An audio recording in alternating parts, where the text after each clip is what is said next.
अस्सलाम वालेकुम जी। ऑनलाइन वालों, आवाज आ रही है आप लोगों को?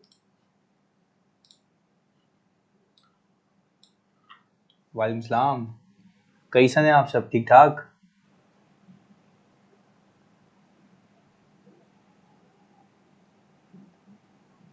सही हैं। 2 लेक्चर दिए थे मैंने आपको, वो देख लिया आपने?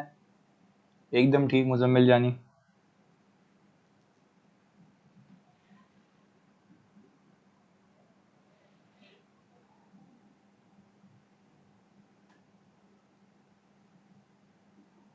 अली हसन, समझा दूंगा, बहुत आसान है, अभी बता रहा हूँ ना।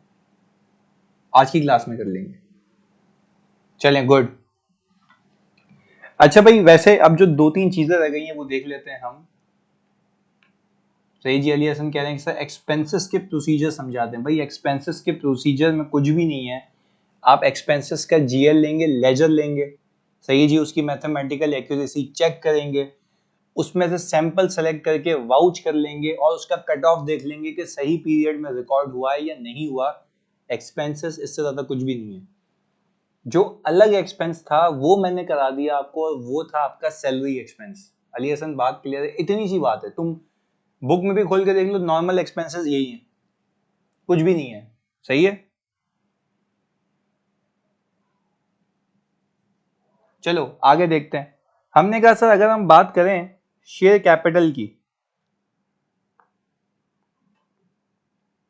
शेयर कैपिटल की,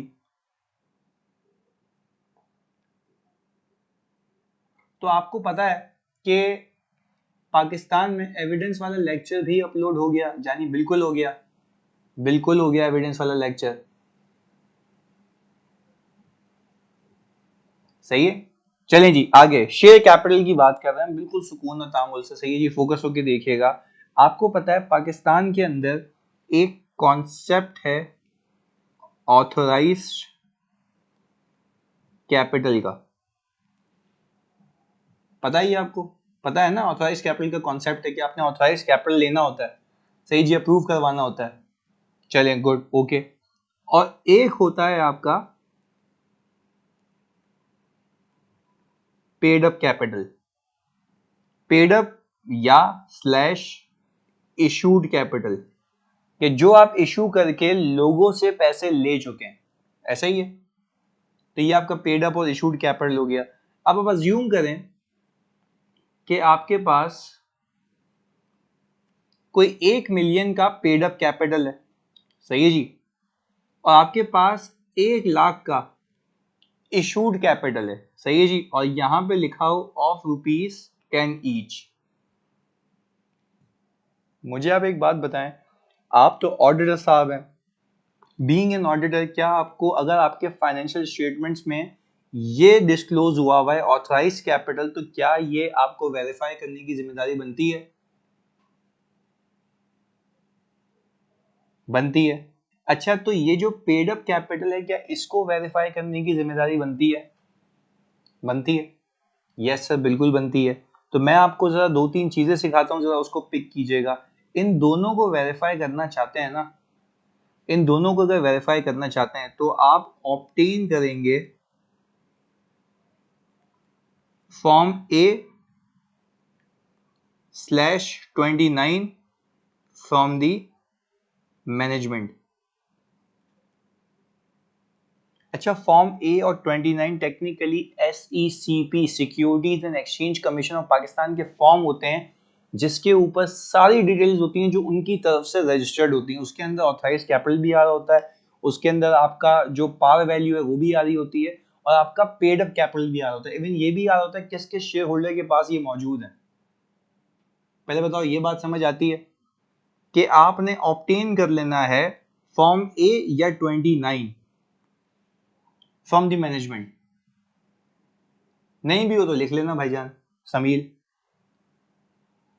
सही है। चलें जी, आपने फॉर्म ये ए या 29 ले लेना है, ये हम बात कर रहे हैं। चलें, पहली चीज तो ये हो गई। दूसरा, क्या आप ये बात मानते हैं ये जो मैंने फॉर्म ए और 29 लिया है, फॉर्म ए और 29 लिया है, ये मुझे सबूत देगा एजेड का, क्लोजिंग का, जो क्लोजिंग पे हालात वाकयात मौजूद हैं? पहले बताओ, ऐसा है? Very good. अच्छा, अब मैं अगर आपसे कहूं कि what if during the year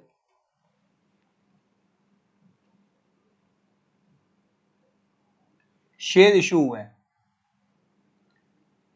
during the year अगर शेयर इशू हुए हैं, सही है जी, ड्यूरिंग द ईयर अगर शेयर इशू हुए हैं, तो मुझे आप एक बात बताएं, ड्यूरिंग द ईयर अगर शेयर इशू हुए हैं तो आपको इंस्पेक्ट करना चाहिए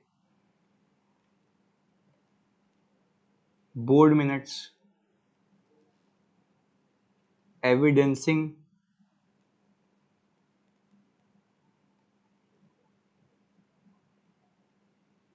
ऑथराइजेशन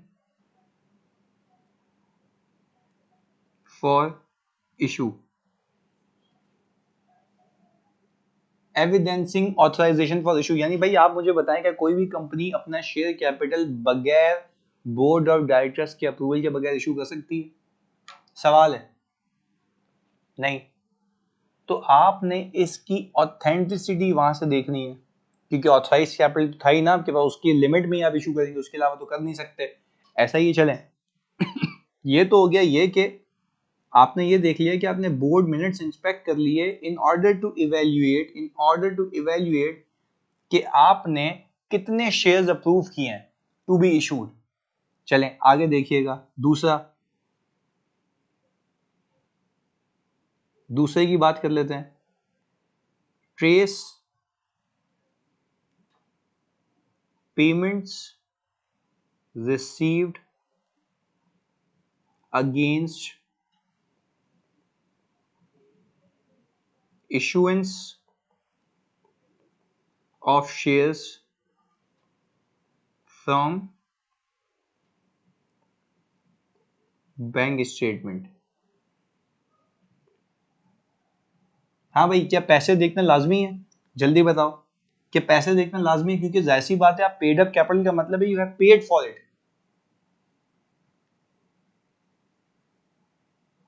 ऐसा ही है। हमने कहा सर इसके बाद आप लिखेंगे, अरे जो प्रैक्टिकल लाइफ में करते हैं वही कर रहा हूं ना, ensure that proceeds have been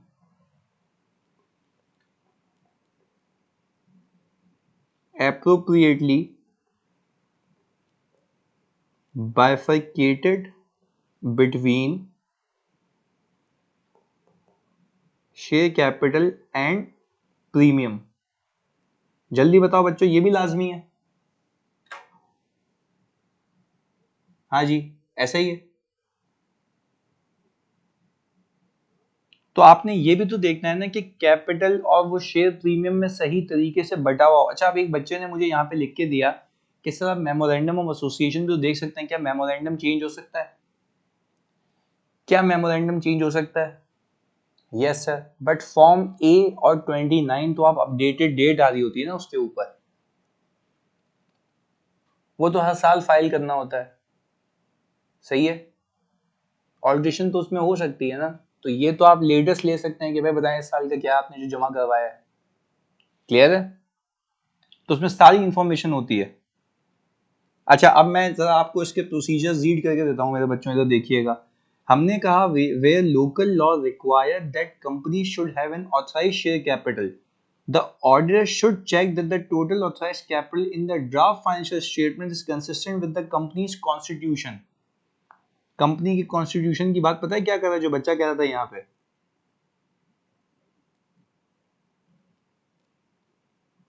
memorandum, yes. Share premium के लिए कौन सा डॉक्यूमेंट होता है? शेयर प्रीमियम के लिए कोई डॉक्यूमेंट नहीं होता बेटा, शेयर प्रीमियम के लिए कोई डॉक्यूमेंट नहीं होता, वो आप रिकैलकुलेट करके चेक करते हैं, सही है। अच्छा आगे, इसके बाद the order should check the nominal value of share issued during the year by reading the supporting document and should ensure the term of issue were properly complied with। भाई एक बात बताएं आप लोग जल्दी से जरा बच्चों, ये मोइश शबीर कह रहे हैं कि सर आप प्रीमियम रिकैलकुलेट कैसे करते हैं, जरा प्लीज बताएंगे। बताएं, इतना मुश्किल काम, जल्दी बता दो भाई, प्लीज बता दो, तुम्हें तुम्हारी माँ की कसम है। हाँ जी, जल्दी बताओ। Par value above is premium, जाहिर सी बात है मोइस। अच्छा, समील कह रहे हैं market value at the time of issuance देखेंगे, फजूल बात। भाई मुझे एक बात बताओ, क्या लाजमी है कि कंपनी मार्केट वैल्यू पे इशू करे? हाँ जी, क्या लाजमी है कंपनी पार वैल्यू पे, इस पे मार्केट वैल्यू पे इशू करे? नहीं ना। तो कंपनी ने जिस प्राइस पे इशू किए होंगे शेयर, देखो ये मार्केट पार्टिसिपेंट्स की ट्रांजैक्शन नहीं है, ये तुम लोग बेवकूफी कर रहे हो। समील तुम भी, भंगी, ये जो ट्रांजैक्शन हो रही है ना, ये कंपनी और न्यू शेयर होल्डर के बीच में हो रही है। ये फर्दर शेयर इशू हो रहे हैं, ये आपस की ट्रांजैक्शन नहीं है जो मार्केट प्राइस पे होगी। तो ये प्राइस आपको कहां से मिलेगी? इशू प्राइस कहां से मिलती है, जो मैंने पहले भी बताया, जल्दी बताओ।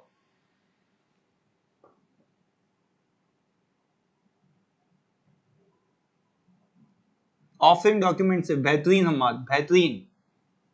और ये प्राइस ऑफरिंग डॉक्यूमेंट से तुम देख ही सकते हो। इसके अलावा, ऑफरिंग डॉक्यूमेंट के अलावा आपके पास बोर्ड ऑफ डायरेक्टर्स ने पहले अप्रूव किया होगा ना।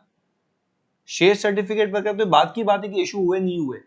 दूसरा मकसद मेरा ये है कि मुझे सबसे पहले मेरे बच्चों ये देखना है कि ऑथराइज किसने किया है, शेयर होल्डर ने किया है या डायरेक्टर्स ने किया? डायरेक्टर्स ने किया है ना, ऐसा ही है ना। तो डायरेक्टर्स ने वायबिलिटी पूरी प्रोजेक्शन बनाई होगी कि भाई ये पैसे यहाँ यूज होंगे जो प्रोस्पेक्टस में होते हैं। पर मुझे अगर एक ऑथराइज प्राइस देखनी है जिसपे इशू होने हैं, वो तो भाई हमारे पास मिनट्स ऑफ द मीटिंग है, उनकी रेजोल्यूशन है। ऐसा ही है। जल्दी बताएं। अच्छा, ये देखो बोल रहा है अगर न्यू शेयर इशू हुए हैं, चेक करें कि कैश रिसीव हुआ है, सही है, वो प्रॉपर्ली रिकॉर्ड हो गया मेन लेजर के अंदर। वो तो ऑब्वियस सी बात है कि जो पैसे रिसीव हुए मैं बैंक स्टेटमेंट से ट्रेस करूंगा और देखूंगा लेजर में रिकॉर्ड हुआ या नहीं हुआ। आगे, check that the amount reported as issued share capital agreed with the amount recorded in the register of members। आपने शायद लॉ में पढ़ा नहीं पढ़ा, पर आपको ये पता होना चाहिए कि मेंबर्स का रजिस्टर भी बनता है। मेंबर के रजिस्टर का मतलब ये होता है, वहां पे आपको ये बता रहा होता है इस मेंबर के पास इतने इतने शेयर्स हैं, शेयर होल्डर रजिस्टर जिसको कहते हैं। और वो शेयर होल्डर रजिस्टर के सम करूं, अगर मैं उसको मल्टीप्लाई बाय 10 करूं, तो क्या वो शेयर कैपिटल के इक्वल आना चाहिए? क्या वो ये शेयर कैपिटल की इक्वल आना चाहिए? जल्दी से बताओ, ये शेयर होल्डर रजिस्टर कौन मेंटेन करता है? हाँ जी,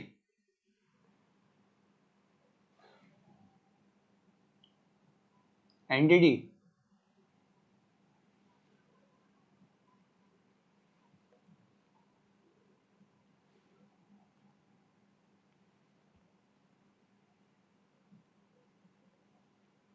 ये रजिस्ट्रार के पास होता है।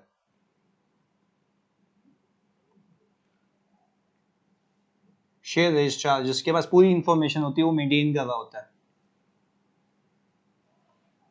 कंपनी के पास भी इंफॉर्मेशन होती है, बट ऑथेंटिक तो वो है ना जो शेयर रजिस्ट्रार कर रहा है। ऐसा ही है, बात समझ आती है बच्चों?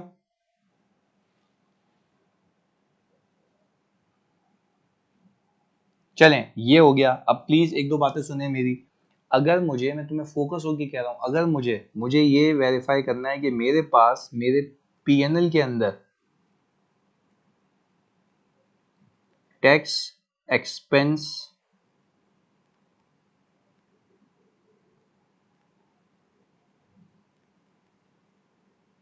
फॉर द ईयर आ रहा है, सही है जी, XYZ अमाउंट आ रहा है,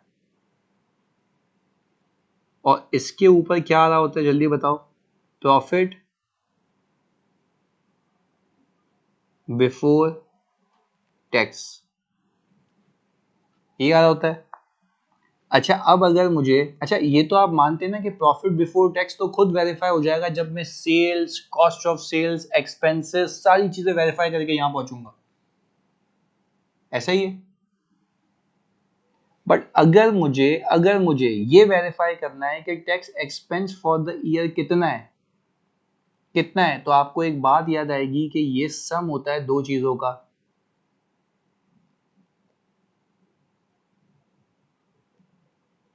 करंट टैक्स और डेफर टैक्स, ऐसा ही है। अच्छा, जो बच्चे ऑब्वियसली जिन्होंने FAR 2 नहीं पढ़ा और वो ऑडिट का पेपर दे रहे हैं, तो उसके लिए मैं जरा थोड़ा सा ब्रीफ कर दूं अभी। मसला क्या होता है, बच्चे समझते हैं कि ये जो tax expense for the year है वो प्रॉफिट बिफोर टैक्स का परसेंटेज है। ऐसा नहीं है, ऐसा नहीं होता। सुनिएगा क्यों। क्योंकि अगर आप इस टैक्स की फिगर को वेरीफाई करना चाहते हैं ना, तो सबसे पहले आप ऑब्टेन करें प्रॉफिट बिफोर टैक्स या obtain tax working from the management. हमने मैनेजमेंट से सबसे पहले टैक्सेशन की वर्किंग लेनी है। मैंने कहा अच्छा जी, टैक्सेशन की वर्किंग लेनी है, उसमें क्या होता है सर, अभी आपको बताते हैं। टैक्सेशन की वर्किंग में सबसे पहले आ रहा होता है प्रॉफिट बिफोर टैक्स, ये आ गया, सही है जी। उसके अंदर एडजस्टमेंट्स होती हैं। अब कुछ हो ना हो, आपने टैक्स का पेपर तो दिया ही होगा। टैक्सेशन के पेपर में आपको ये पता होगा, ये प्रॉफिट बिफोर टैक्स जो निकाला गया है ना, ये IFRS के तहत है, ऐसा ही है, ये IFRS के तहत है। इसके अंदर आपके लीज वाले रेंटल्स भी हैं, सही है जी, और रेंटल पे इंटरेस्ट भी है, डेप्रिसिएशन भी है, सही है। इसके ऊपर नॉर्मल डेप्रिसिएशन भी है, प्रोविजंस भी हैं, सब है। चाहे टैक्स वाला आपके एक्सपेंसेस को मानता है या वो अपने सजेस्ट करता है। हाँ जी, अपने सजेस्ट करता है। टैक्स वाला क्या करता है कि अपनी एडजस्टमेंट्स करवा के वो किसी प्रोविजन को नहीं मानता, वो ऐड बैक करवा देगा। तो इस सारी एडजस्टमेंट्स करने के बाद आपको क्या मिल जाती है,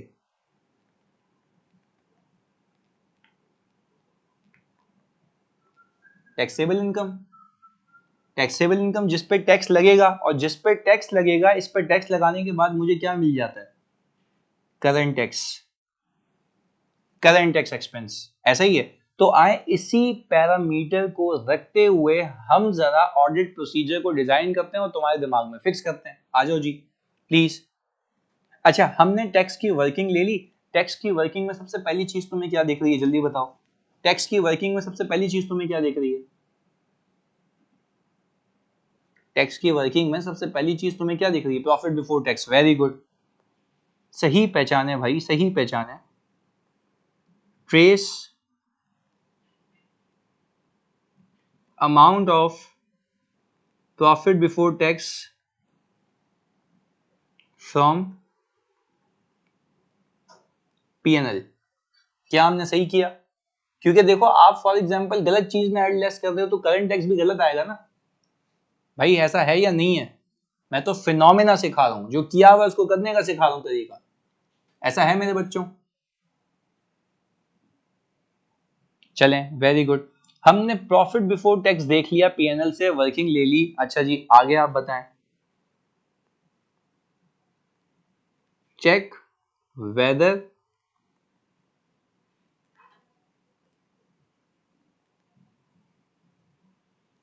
एडजस्टमेंट्स हैव बीन मेड। हाँ भाई, इन अकॉर्डेंस विथ, क्या लिखूं, इन अकॉर्डेंस विथ, क्या लिखूं भाईजान, income tax ordinance. Very good, 2001। Income tax ordinance के तहत ही जो डिसअलाउ हुआ है, अलाउ हुआ है, वो सारी चीजें हो रही हूं, ऐसा ही है। चलो, जब ये हो गया, एडजस्टमेंट्स देख ली, सही है, हमने कहा रिकैलकुलेट या check mathematical accuracy of taxable income. कर सकता है मोहित, कर सकता है। हाँ जी, पहले बताओ, क्या अब हमने जब वो कर लिया तो क्या मैंने रिकैलकुलेट करके टैक्सेबल इनकम पे पहुंच गया, टैक्सेबल इनकम पे पहुंच गया? हाँ जी, अब तुम लोग मुझे बताओगे, अब तुम लोग मुझे बताओगे, प्लीज फोकस के साथ। अब इसके ऊपर क्या चिपकाएंगे? रेट चिपकाएंगे। क्या करूं अब, क्या लिखूं यहाँ पे, क्या लिखना चाहिए? तुम लोग इतने तो चीते हो गए, तुम्हें सिखा दिया, क्या करूं?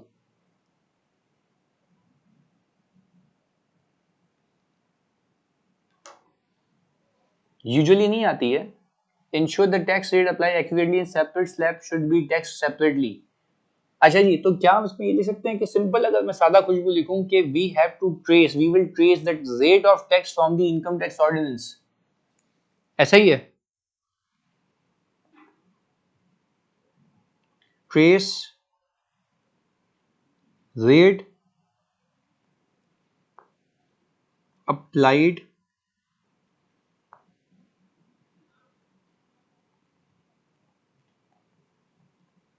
फ्रॉम इनकम टैक्स ऑर्डिनेंस 2001, ऐसा ही है?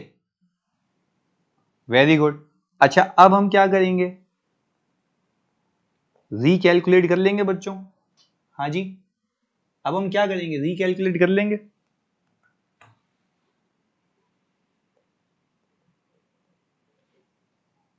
हाँ जी, रिकैलकुलेट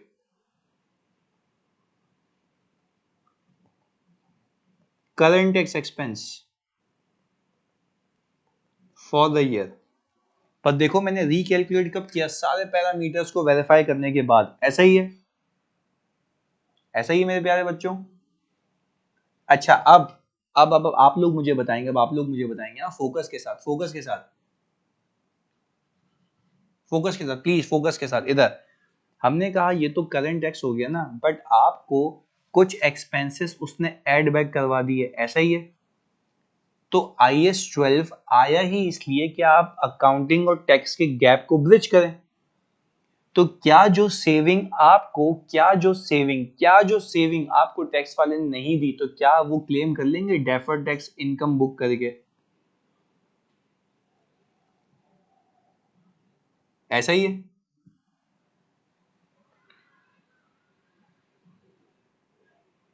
अब आप कहेंगे रिकैलकुलेट डेफर्ड टैक्स एक्सपेंस या इनकम।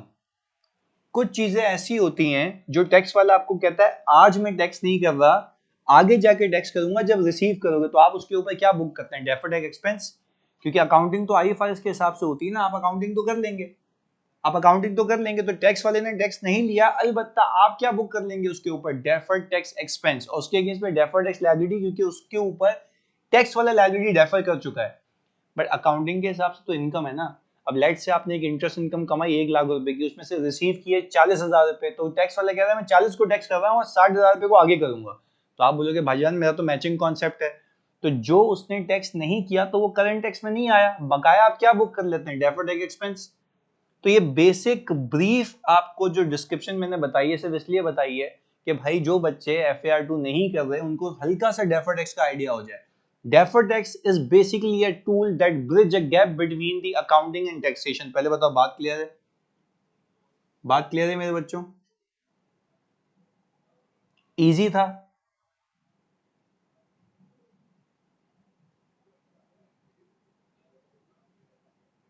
हाँ, वो तो करना ही पड़ेगा ना। सही है, ऐसा ही है। तो ये भी आपका जो टैक्स एक्सपेंस का एरिया है वो भी खत्म। क्लैरिटी है? अच्छा, अब मैं अगर सरसरी तौर पे सिर्फ इंटेंजिबल्स की आपसे बात कर लूं, सही जी, इंटेंजिबल्स की आपसे बात कर लूं,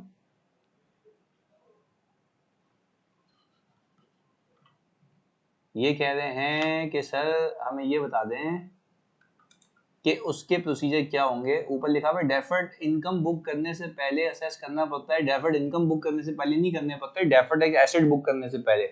तो deferred tax asset for example आपने बुक किया कोई 2 बिलियन का, सही, आपको पता है कि ये तो लैप्स हो जाएगा क्योंकि टाइम बाउंड है, आप 3 साल तक बिजनेस लॉसेस कैरी फॉरवर्ड कर सकते हैं या 4 साल तक, व्हाटसोएवर। तो आपको देखना होता है, प्रोजेक्शन लेनी होती है मैनेजमेंट से कि आप बताएं कि भाई आप अगले सालों में कितना कमाएंगे कि ये एब्जॉर्ब हो जाए। नहीं होगा तो आप उतना डेफर्ड टैक्स रिकॉर्ड करते हैं जितना आपको अलाउड है। अभी कर लेते हैं। तो हसान का सवाल ये था कि सर डेफर्ड टैक्स एसेट जब हम बुक करते हैं तो हमें देखना होता है क्या ये रियलाइज हो पाएगा नहीं हो पाएगा, तो उसके लिए हम क्या लेंगे, मैनेजमेंट से प्रोजेक्शन लेंगे, और प्रोजेक्शन लेके हम देख लेंगे क्या वो प्रोजेक्शंस रीजनेबल है या नहीं। और मैं आपको बताऊं एक बात समझिएगा, जो प्रोजेक्शन में आप टेस्टिंग कर सकते हैं वो वही वाली कर सकते हैं जो आप इम्पेयरमेंट में करते हैं। पहले बताओ मेरी बात ग्रिप में आ रही है। फॉर एग्जाम्पल आपको आज टैक्स लॉसेज हो गए, तो क्या वो लॉस आप आगे जाके क्लेम कर सकते हैं? यस, क्लेम करेंगे ना आगे जाके, पर वो फायदा तो आपको आज मिल गया ना, टैक्स वाले ने फायदा तो आपको आज दे दिया। आप उसके ऊपर डेफर्ड टैक्स एसेट रखेंगे, पर आपको स्टैंडर्ड ये कहता है कि भाई प्रूडेंस कॉन्सेप्ट के हिसाब से उतना एसेट रिकॉर्ड करो जितना तुम रिकवर कर पाओगे, क्योंकि वो 3 साल में लैप्स हो जाएगा तुम्हारा लॉस। तो आप क्या बोलेंगे मैनेजमेंट को, भाईजान अपनी प्रोजेक्शन दे दें, और उस प्रोजेक्शन की रीजनेबलनेस को टेस्ट करोगे ना। अब सवाल अगर बोल रहा है कि ये बताओ कि रीजनेबलनेस को कैसे टेस्ट करोगे, तो क्या वो इम्पेयरमेंट वाले प्रोसीजर लिख सकते हो? क्या वो इम्पेयरमेंट में जो प्रोजेक्शन सिखाई है वो लिख सकते हो? जल्दी बताओ। प्रोजेक्शन तो कोई भी हो वैसे ही टेस्ट होगी ना।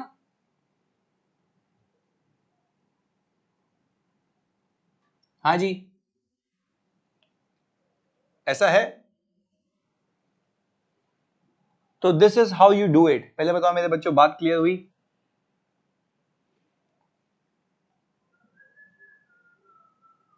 ऐसा ही, गुड। चलें, अब अगर हम बात करें change in accounting policy,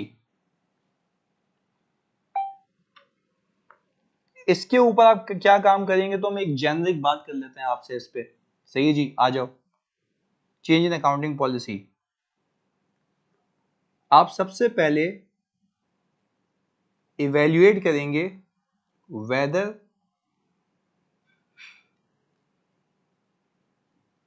change in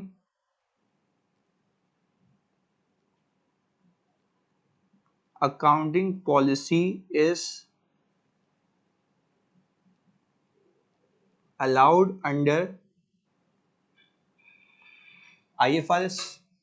भाई सबसे पहले मुझे एक बात बताओ, आप क्या ये कर सकते हो कि इन्वेस्टमेंट प्रॉपर्टी को फेयर वैल्यू से कॉस्ट पे ले जाओ? जवाब दे दो। इन्वेस्टमेंट प्रॉपर्टी को फेयर वैल्यू से कॉस्ट पे ले जाओ, मना है ना यार, मना है।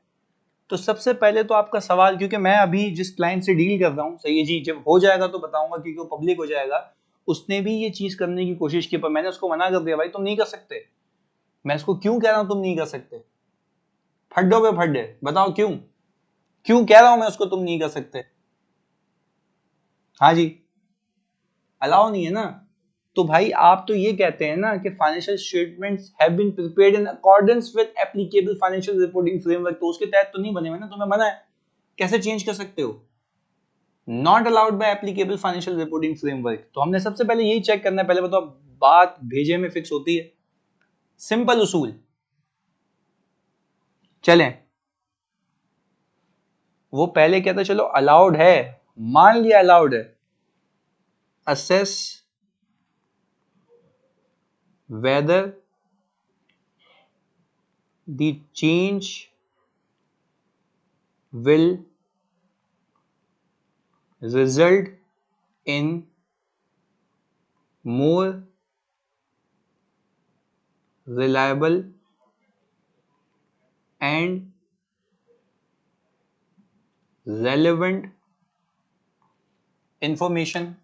वो कह रहा है चलो भाई आपने बोला कि एक स्टेप पार हो गया और आप ये कह रहे हैं कि अलाउड है, सही है जी, पर वो कहता है अलाउड है, पर अलाउड होने के बाद भी उसने कंडीशन लगाई है कि अकाउंटिंग पॉलिसी तब चेंज होती है जब वो टर्न आउट हो ऐसी इंफॉर्मेशन में जो कि मोर रिलायबल और रेलेवेंट हो। पहले बताओ ये बात समझ आती है?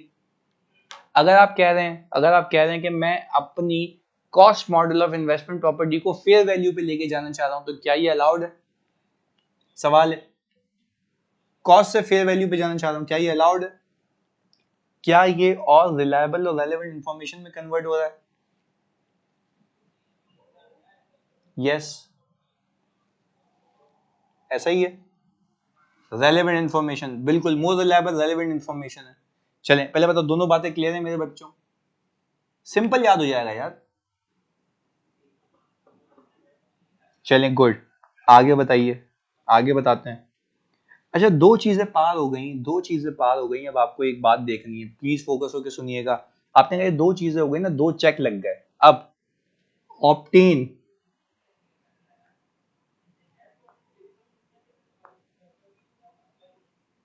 मैनेजमेंट वर्किंग्स ऑफ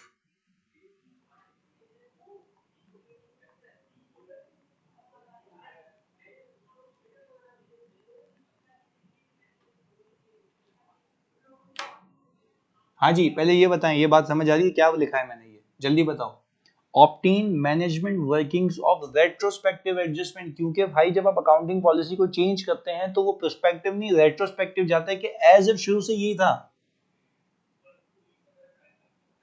ऐसा ही है।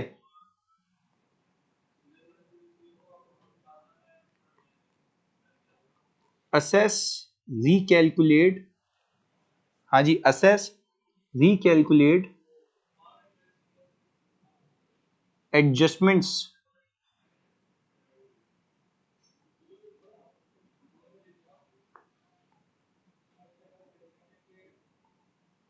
To be reflected in financial statements. हाँ भाई, क्या जो हमने उससे वर्किंग ली है, क्या उसको वापस रिकैलकुलेट करके चेक करूं कि भाई अब तक जो डेप्रिसिएशन था वो रिवर्स हो चुका हो, फेयर वैल्यू पे आ चुका हो, ऐसा है?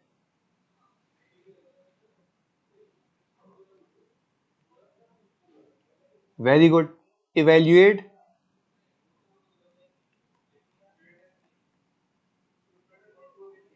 The overall presentation of financial statements with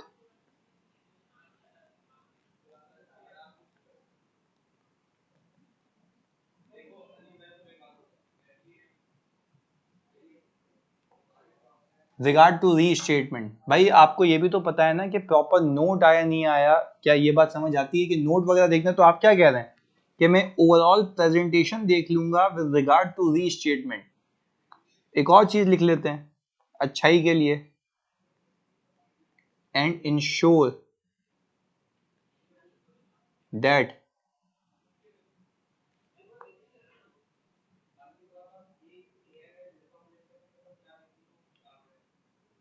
appropriate disclosure regarding restatement has been given in the FS। बात क्लियर? यानी जो हम यूजुअली अकाउंटिंग में कर रहे होते हैं ना, वही हमें करना होता है। फोर्थ वाला पॉइंट रिपीट करते हैं। हम कह रहे हैं कि भाई असेस करेंगे जो उसने कैलकुलेशंस दी हैं, या मैं रीकैलकुलेट करूंगा adjustments to be reflected in financial statements, क्योंकि उसने एडजस्ट किया होगा ना, पूरा डेप्रिसिएशन रिवर्स किया होगा, जो इन्वेस्टमेंट प्रॉपर्टी पे आज तक बुक किया होगा, फिर सबको फेयर वैल्यू पे लेके गया होगा, फेयर वैल्यू गेन्स देखे होंगे। और अगेन, अगर आपको फेयर वैल्यू की रिलायबिलिटी को मेजर करना है तो क्या आप एक्सपर्ट को अपॉइंट कर सकते हैं? ऐसी बातें अब नीड हो सकती है, तो फिर यहां से एक्सपर्ट के प्रोसीजर निकल सकते हैं, फिर यहां से एक्सपर्ट के प्रोसीजर निकल सकते हैं। तो आपने दिमाग खुला रखना है कि कहां कहां कौन सी चीज यूज हो रही है।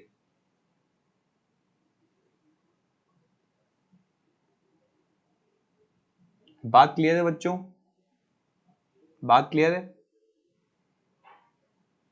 अच्छा, अब जरा फोकस के साथ। हाँ सर, इसमें ये पॉइंट आ सकता है कि obtain whether change in accounting policy has been approved by board. Very good यार, ये तो बिल्कुल सबसे पहले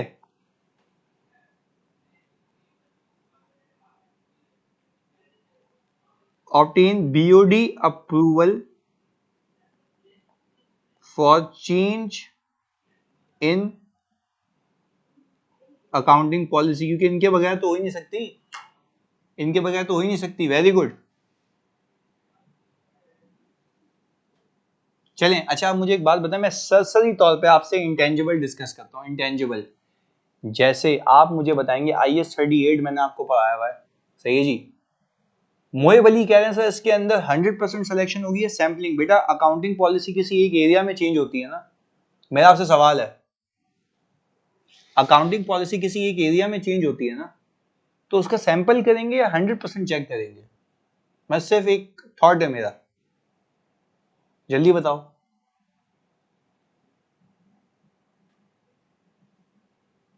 हंड्रेड परसेंट लॉजिकल बात है ना, मतलब एक एरिया चेंज होगा, सही है।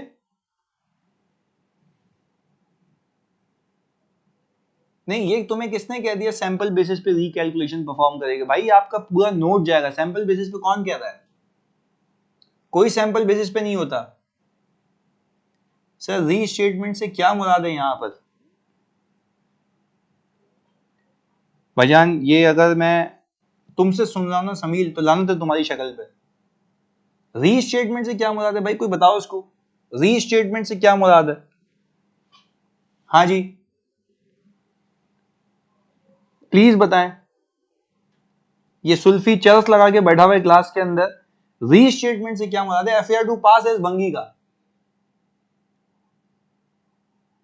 वो जो हम लिखते थे ना कि रिपोर्टेड फिगर के ऊपर रीस्टेटेड बैलेंस, तो वो रीस्टेट हो गया ना, चेंज हो गया। चरसी क्या मतलब सुल्फी लगाई है, नशा किया क्लास में?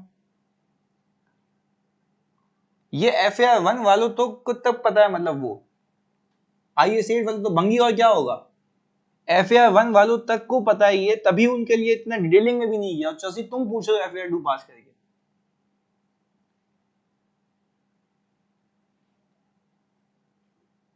यस बिल्कुल ऐसा है। ये असल में इसका ये कुप्पी का नशा जो है ना, ये उसका उतर गया है, अभी फिर चलाना पड़ेगा इसको ताकि अपने जोन में जाके देखे। चलो खैर हम इंटेंजिबल की बात कर लेते हैं। चले प्लीज सुनो, यानी सुनो इधर फोकस के साथ। इधर मुझे आप एक बात बताओ, इंटेंजिबल की बात कर रहा हूं मैं बगैर कुछ लंबी किए। मुझे एक बात बताओ, पीपी में जैसे फिक्स एसेट रजिस्टर लेते हो, तो वैसे भी इसका इंटेंजिबल्स का एक रजिस्टर होगा? हाँ या ना में जवाब दो। यस बिल्कुल होगा। अच्छा क्या उस रजिस्टर की मैथमेटिकल एक्यूरेसी चेक होगी? यस, और ट्रेस हो जाएगा वहां से, और ट्रेस हो जाएगा, ऐसा ही है। चलें, अगर मुझे इनकी कंप्लीटनेस चेक करनी होती है तो मैं फ्लो टू शीट तो नहीं कर सकता ना, क्योंकि इसकी कोई फिजिकल सब्सटेंस नहीं है, इसकी कोई फिजिकल सब्सटेंस नहीं है, तो कंप्यूटर में लाइसेंस है, ऐसा ही है। तो हम क्या करेंगे, हम करेंगे ये लाइसेंसेस होंगे इनके पास। जैसे मैं अगर यहाँ पे यूफोन का ऑडिट करने आया हूँ, तो मुझे ये देखना था सारे लाइसेंसेस हैं इसमें, नहीं है तो मैं गया किसके पास, चीफ लीगल के पास। मैंने बोला भाईजान आपके पास जितने भी लाइसेंस है ना मुझे दे दें। उसने बोला क्यों भाई, एफएस में आ तो रहे हैं। मैंने कहा आप मुझे दे देना, एफएस में आ रहे हैं मुझे पता है, आप दे दें। मैंने लाइसेंस देखे, वहां पे 3 आ रहे हैं, यहाँ पे भी 3 आ रहे हैं, जल्दी बताओ क्या कंप्लीट है? कंप्लीट है, यस। तो लाइसेंस के एग्रीमेंट से देखूंगा ना मैं कि लाइसेंस मिला हुआ भाई, ऐसा ही है, एग्रीमेंट से वेरीफाई करूंगा। अच्छा अगर मैं ये करता, तुम लोग मुझे बताओगे, अगर मैं ये करता कि मैं देखता मेरे एफएस में एनजीएमएस 3G या 4G लाइसेंस आ रहा है, और मैं बोल रहा हूँ बताओ इसका एग्रीमेंट क्या है, फिर ये क्या होता? एग्जिस्टेंस, वेरी गुड यार, बेहतरीन, बेहतरीन हो गया, जानी मजा आ गया। इधर चलें आगे, बताएं मुझे फोकस के साथ दो तीन चीजें और। अच्छा पहले बताओ कंप्लीटनेस पे ग्रिप है, बात क्लियर है? कंप्लीटनेस सेम थिंग है यार, कोई मतलब कोई नई रॉकेट साइंस नहीं है। अच्छा फिर आपको एक बात पता है कि अगर कोई एडिशन होती है, तो अगर बहुत सारे लाइसेंसेस लिए हैं या सॉफ्टवेयर परचेज किए हैं, तो क्या सैंपल करूंगा? Select a sample of additions and vouch them to supporting documents, vouch them to supporting documents. Very good यार, वेरी गुड, बेहतरीन। आगे सुनो, आगे सुनो, आगे सुनो। ये तो वो बात हो गई कि मैंने बने बनाए इंटेंजिबल लिए, क्या मैं खुद इंटेंजिबल बना सकता हूं? क्या मैं खुद इंटेंजिबल बना सकता हूं? हाँ जी, ऐसा ही है। उसको हम कहते हैं इंटरनली जनरेटेड इंटेंजिबल्स, ऐसा ही है, क्योंकि बाकी तो सेम है ना, इसलिए मैं लिख भी नहीं रहा। अच्छा इंटरनली जनरेटेड इंटेंजिबल में दो फेजेस होते हैं।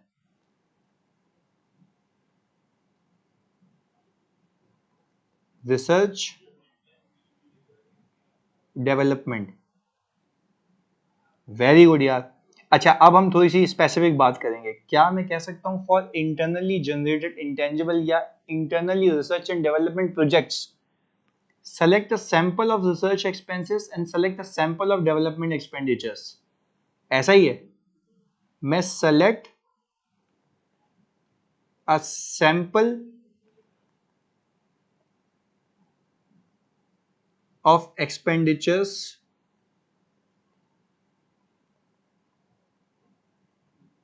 appearing in ledger and vouch them to supporting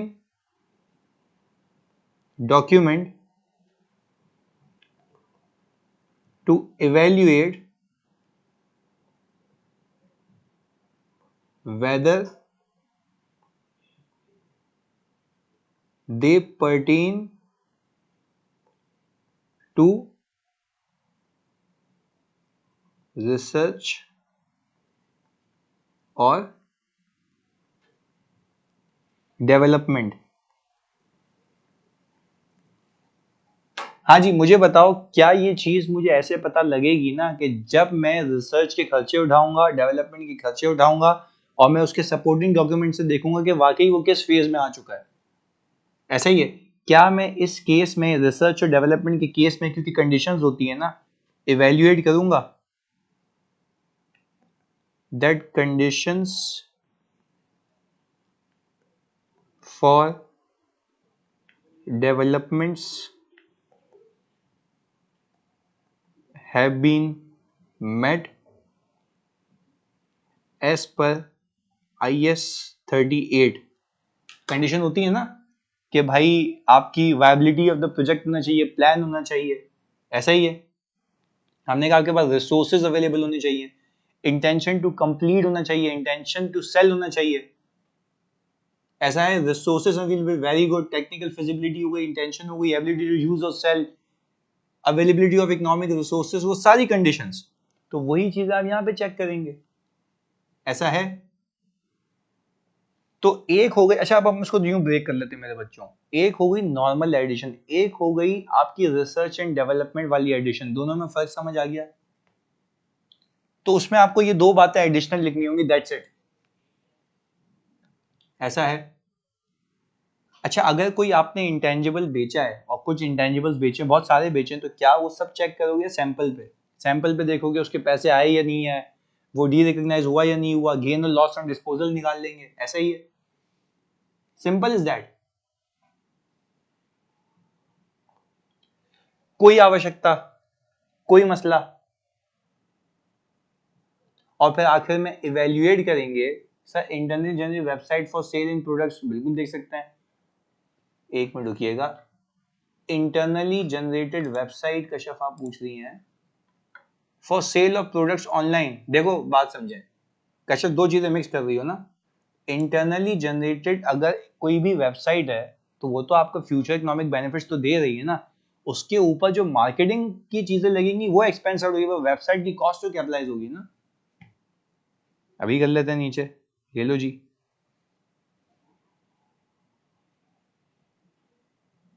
clarity है भाई?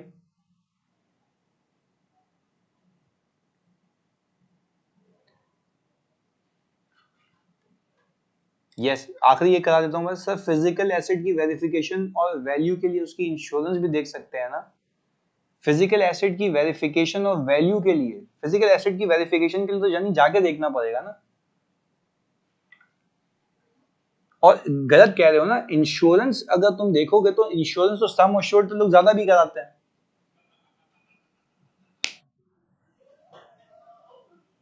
किसने कह दिया तुम्हें हसनैन कि अगर वेबसाइट सिर्फ बनी इस वजह से कि मार्केटिंग होगी? बेटा मार्केटिंग का मतलब समझते हो कि वेबसाइट बनी है कि इससे फ्यूचर इकोनॉमिक बेनिफिट्स आएंगे ना। तो वेबसाइट अगर बनी है तो वो कॉस्ट तो आपको फ्यूचर इकोनॉमिक बेनिफिट्स देगी ना। उसके ऊपर फिर जो पिक्चर विक्चर लगाओगे, मॉडल्स के शूट्स होंगे, वो जो भी खर्चे हैं आपके, वो एक्सपेंस आउट होंगे ना। सही है हसनैन?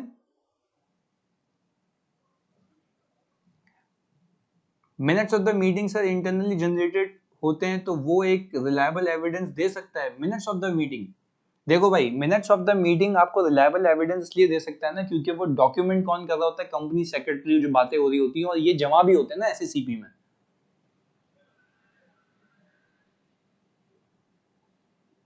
सुन लो एक बात अला,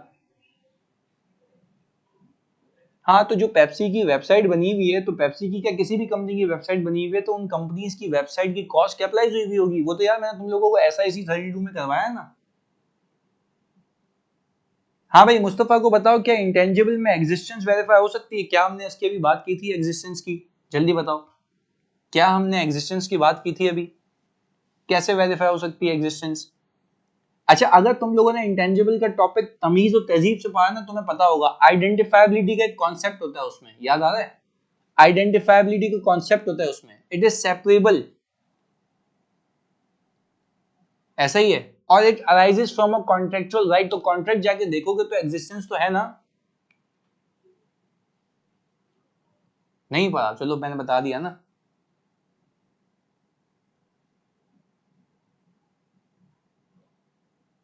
चलो अभी हबीबा, अभी क्लियर हो गया ना, अभी जो मैंने बताया उससे बात क्लियर हो गई कि आप एग्जिस्टेंस ऐसे देखेंगे कि आप बोलेंगे भाई ये सॉफ्टवेयर आ रहा है और मुझे कंप्यूटर में दिखाओ ये लगा हुआ है फीचर, सही है।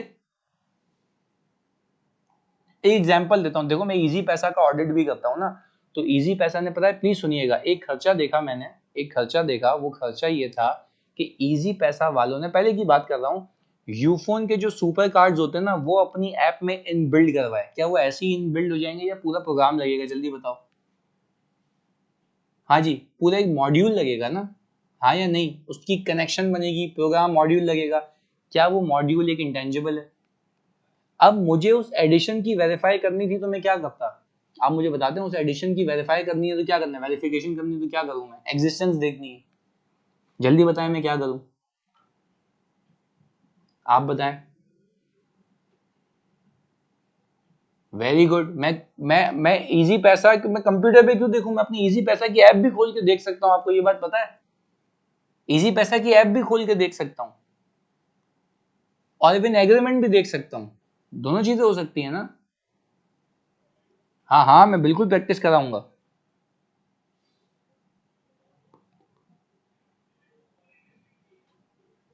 पर जानी बहुत डिटेल में करवाया तुमको, ये बात याद रखना। चले, अब मुझे एक बात बताएं मेरे बच्चों, इधर, ये आपके पास एक सवाल आ रहा है।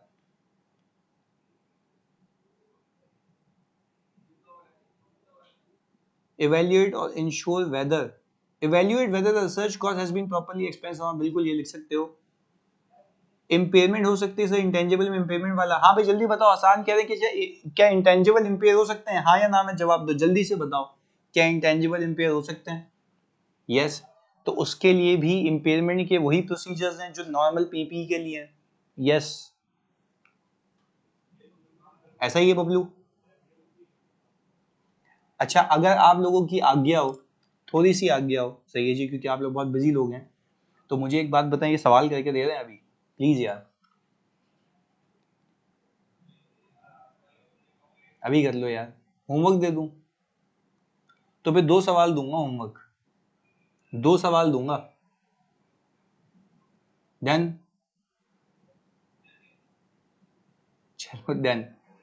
मैं असल में कोई एग्री कराने की बात थी नहीं, मैं लगा के भी 2 ही आया था ना, खुद ही मान गए। ये लो, ये रहा दूसरा भी लगा हुआ है, सही है। चलो मैं आपको दे रहा हूँ, चलें, ओके, अल्लाह हाफिज। इसमें रिक्वायरमेंट आप रीड करें ना, इसमें रिक्वायरमेंट ये कि रिस्क निकालें और रिस्पॉन्सेज बताएं, सही है। चलें, डन, अल्लाह हाफिज। ये खत्म जी, अब प्रैक्टिस होगी, चलें, अभी भेज रहा हूँ, ओके, अल्लाह हाफिज।